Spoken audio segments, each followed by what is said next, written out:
Welcome along. Now, there is turmoil on Tory Twitter. The Conservative Party's official account put this picture out. OK, so there we go. The caption says, Labour, when you ask for their plans to tackle illegal migration. Now, personally, I think they've got a point.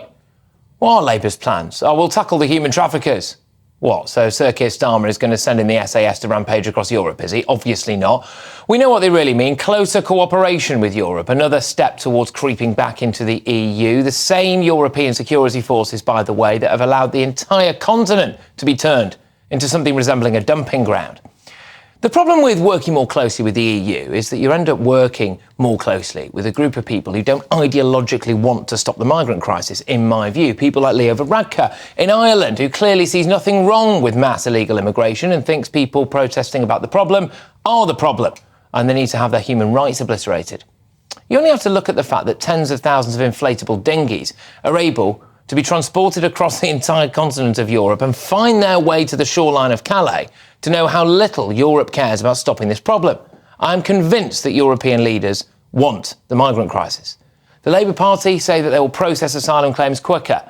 Well, when they say that, all I hear is, we'll just wave them through. So, I think the Tories might have a point. But then you get, some people would call him the Taliban's PR guru. He would deny that, of course. Tobias Elwood tweeting things like that you can see on your screens now. Please delete this, he says.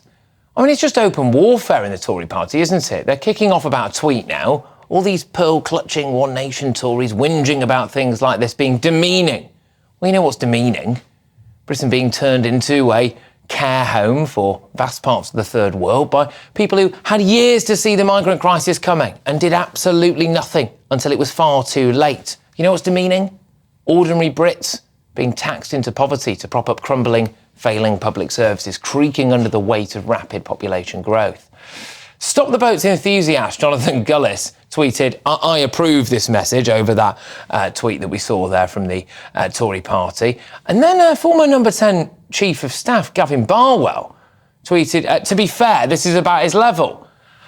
And then Gullis appeared to hit back by posting a story about Barwell allegedly getting caught out in some kind of kinky porn shocker on Twitter, which, I mean, it didn't go down that well, but I did think it was quite hilarious, actually. Anyway, the original tweet is still up there. People find it offensive. Personally, I find the Channel migrant crisis much more offensive. I think it would be nice if those cretins who sit in the House of Commons actually did something about it.